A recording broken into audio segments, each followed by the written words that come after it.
up like a Tonka.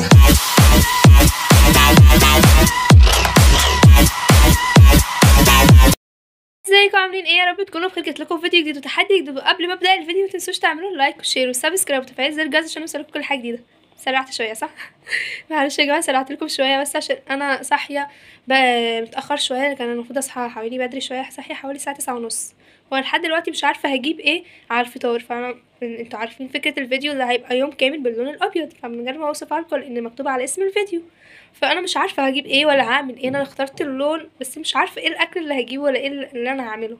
فلسه هنزل اشوف السوبر ماركت وهدور على اي حاجه باللون الابيض. هيبقى حوالي فطاري باللون الابيض وغدايا باللون الابيض وعشايا باللون الابيض والتسليه باللون الابيض، فمش عارفه هعمل ايه.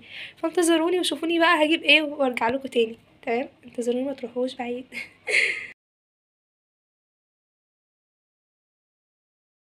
وجيت لكم يا جماعه بعد ما جبت الحاجه اللي انا جايباها دي كلها بعد معاناه كبيره. كنت لسه عماله افكر اجيب ايه وانا مش عارفه ايه اصلا اي حاجه باللون الابيض. تمام، فانا قبل ما انزل لقيت في حته جبنه في البيت لونها ابيض ولقيت بيض، فانا رحت اشتريت من بره الصوصيه دي اللي انا هفطر بيها حاليا.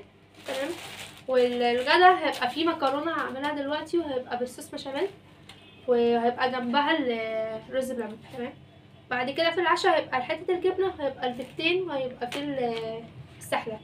خليكم معايا لحد اخر الفيديو وشوفوا بقى انا هعمل ايه، عشان انا لسه لحد دلوقتي مش مستقر ايه اللي هعمله. تمام، لسه هلبس اللبس الابيض يوم كامل هيبقى، والميك اب هتشوف ايه الدنيا هتبقى معانا. خليكم معايا لاخر الفيديو. اوكي يلا بينا.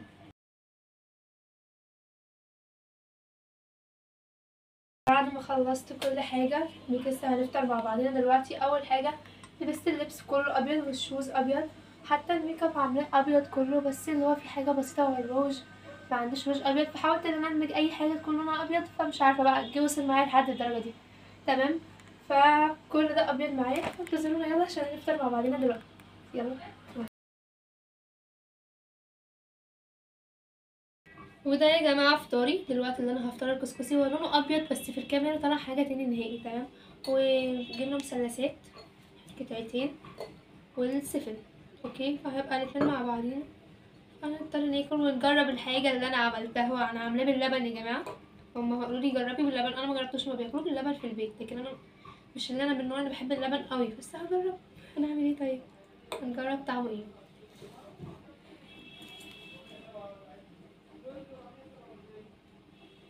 خرافه، طعمها حلو قوي.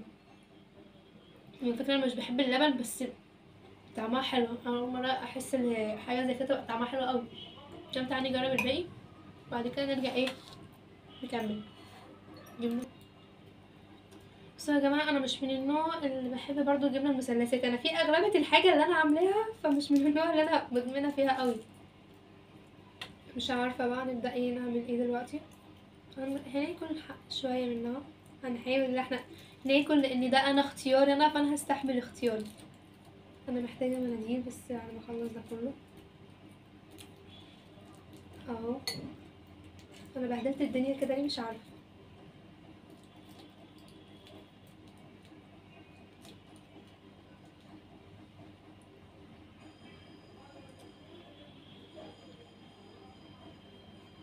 بصوا انا مش بحبها قوي، بس انا ايه هحاول ان انا اتاقلم عليها لحد دلوقتي. ده فطوري فانا هقعد عليه لحد الغدا زي ما بيقولوا دلوقتي عشان بصبر عليه.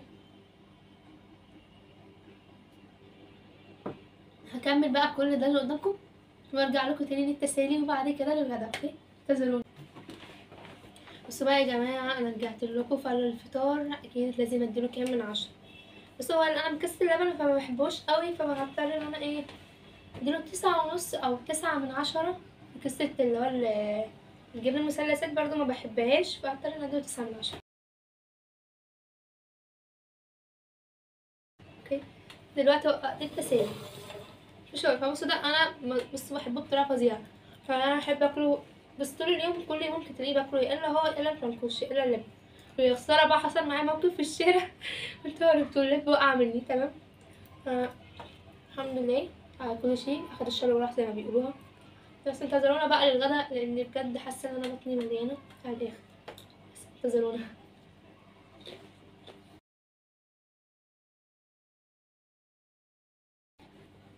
سو بغض النظر انا اتبهدلت جدا عشان ده يوم كامل، فمش عارفه ان انا لحد دلوقتي لسه دلوقتي رجعت لكم بالصوص بشاميل والمكرونه. تمام، انا بحب المكرونه صوص بشاميل، بس يلا نجربها برضه عشان انا ايه اللي عاملاها. ربنا يستر ان انا ايه متبقاش خربانه معايا ولا الكلام ده. بصوا يا جماعه، انا باكل بايدي الشمال وبكتب بايدي الشمال، فمش هقدر ولا 1% ان انا ايه اكل بايدي اليمين طبعا.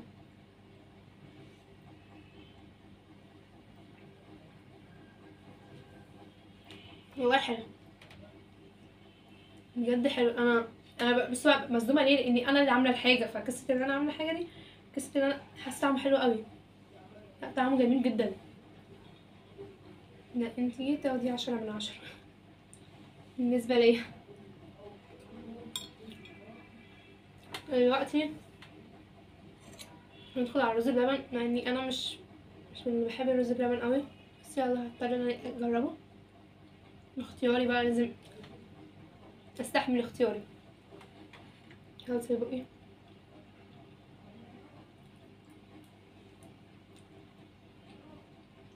هو بالكريمه، في حاجه شبه الكريمه او الفانيليا، حاجه زي كده، طعمه حلو شو حلو. بس الغدا كده يا جماعه كنت اكلت بعد ما نتكلم مع بعضنا كلمتين، وفي الاخر هروح اكمل بقى. تمام. حوالي المكرونه وصوص بشاميل هياخدوا مني 10/10. تمام، لاني انا اللي عاملاه، فحاسه بطعمه، يعني حاسه طعمه حلو، اللي مستغربه ان انا اعمل حاجه زي كده كويسه.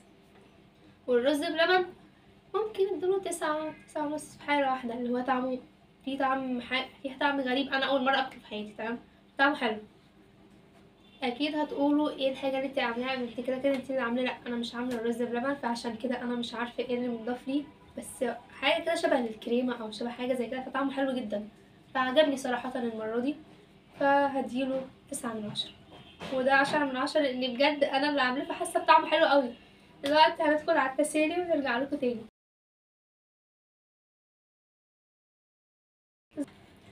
دلوقتي يا جماعه هتقولوا رجعت بالتسالي اشمعنى فشار تاني؟ هقول لكم كان نفس النظام، كنت هاكل باللب، بس حاليا اضطريت ان انا اكل فشار، عشان اضطريت اجيب فشار تاني واعمله عشان اللب يقع مني. بس فده اللي انا هتسلى بيه دلوقتي. بصوا بقى، بجد انا رد فعلي في اللون الابيض في نفس الوقت حلو ومش حلو. حلو في حاجات انا ما بحبهاش، وحلو ان فعلا الاكل بيشبع جدا. من اول مره في حياتي مثلا اقضي يوم كامل بلون واحد. بس لا، رد الفعل راحه نفسيه وحاجه حلوه قوي لما انتي مثلا تتحدي يومك كامل باللون الابيض، بالاكل اللون ابيض، بلبسك لون ابيض. لا اللي هيعمله هيحس بنفس الشعور، هيبقى شعور حلو قوي انك تعملي كل حاجه باللون الابيض. دي حاجه حلوه، ومش شرط لون ابيض، يعني باي لون تاني، بس هيبقى شعور حلو قوي. انتظرونا لحد ما نلكم بالعشاء. اوكي، يلا بينا.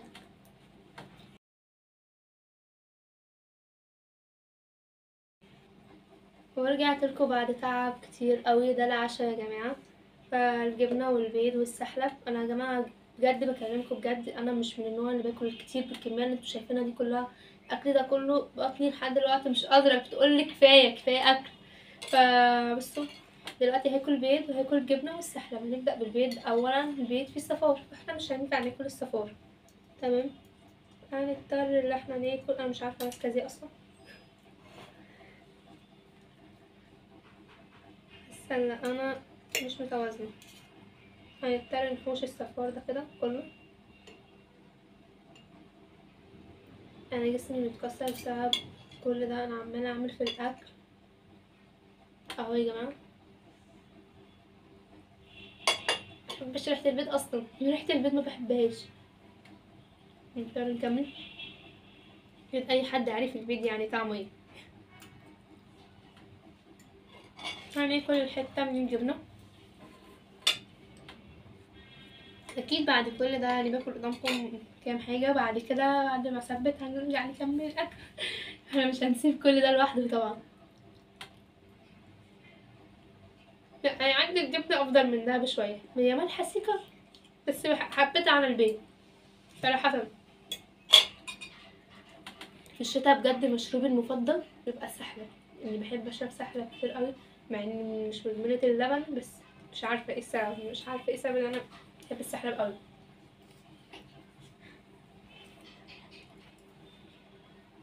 بس هو احلى ما فيهم السحلب، احلى ما فيهم. هو العشاء بقى عجبني ومش عاجبني، اللي هو عجبني في الجبنه والسحلب، فهديلهم 9.5 عشان البين. اوكي هنشيل كل ده وارجع لكم تاني. واخر حاجه يا جماعه اللي باين هتسلى بيه، هو بس هو لونه ابيض. ايه ده؟ والله العظيم افتكرت هو لونه ابيض بس فيه نقط زرقاء كده لو انتوا شايفينها، او لبني. انا اول مره اشوف لبان بالشكل ده، بس ينفع ناكله صح، ينفع عشان هو ابيض، بس هو فيه نقط زرقاء بس. بس هو ما جاتش عليه اخر اليوم، فهينفع. هي سلمى قالت ينفع تاكليه، فقلت لها تمام.